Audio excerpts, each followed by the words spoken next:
ఇలా అన్యాయంగా మరణించిన బాప్తిస్మ యోహాను గారిని సెంట్రల్ జోర్దాన్లోనే మచేరియస్ అనే ప్రాంతంలో తల నరికి చంపినట్లు చరిత్ర మనకి తెలియచేస్తూ ఉంది.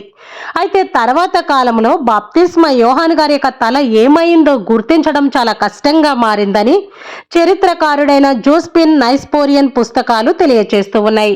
అయితే ఆర్థోటిక్ క్రైస్తవ సంప్రదాయం ప్రకారం మనం చూసుకుంటే బాప్తిస్మ యోహాను గారి యొక్క పవిత్ర శరీరాన్ని ఖననం చేసిన తర్వాత యోహాను గారి యొక్క తలను వారి యొక్క అనుచరులే తీసుకుని వెళ్ళి ఒలీవు పర్వతం దగ్గర ఖననం చేశారు అని ఆర్థోటిక్ పుస్తకాలు తెలియజేస్తూ ఉన్నాయి.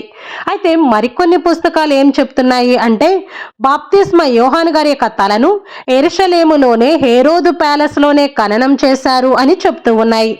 ఈ విషయం కాన్స్టెంట్ పాలనలో బయటపడిందని, బయటపడినా కూడా వారి కూడా ఈ విషయాన్ని బయట పెట్టకుండా రహస్యంగా దాచిపెట్టారు అని తెలియజేస్తూ ఉన్నాయి. అయితే ఏది ఏమైనప్పటికీ 1464లో పోప్ పియస్ గారి యొక్క పదవి కాలంలో రోమ్లోనే సియానా కథీడ్రల్కి బాప్తిస్మ యోహాను గారి యొక్క కుడి చేతిని తీసుకొని వెళ్ళి అక్కడ ఎత్తైన బలిపీఠం పైన ప్రజల సందర్శనార్థం పెట్టడం జరిగింది.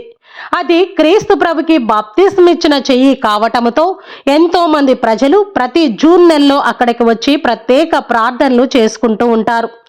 ఆ తర్వాత ఇస్తాంబుల్లోనే టోపీకపీ ప్యాలెస్లో బాప్తిస్మ యోహాను గారి యొక్క కుడి చేతి చూపుడు వేలను భద్రపరిచారు.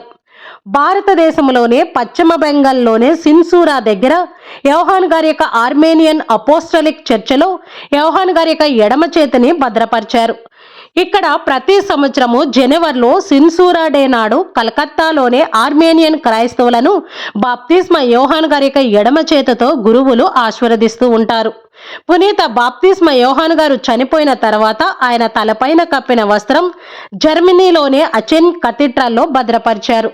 ఈ విధంగా బాప్తిస్మ యోహాను గారి యొక్క అవశేషాలు ప్రజల సందర్శనార్థం కొరకు వేరువేరు దేశాలలో వేరువేరు దేవాలయాలలో భద్రపరచడం జరిగింది.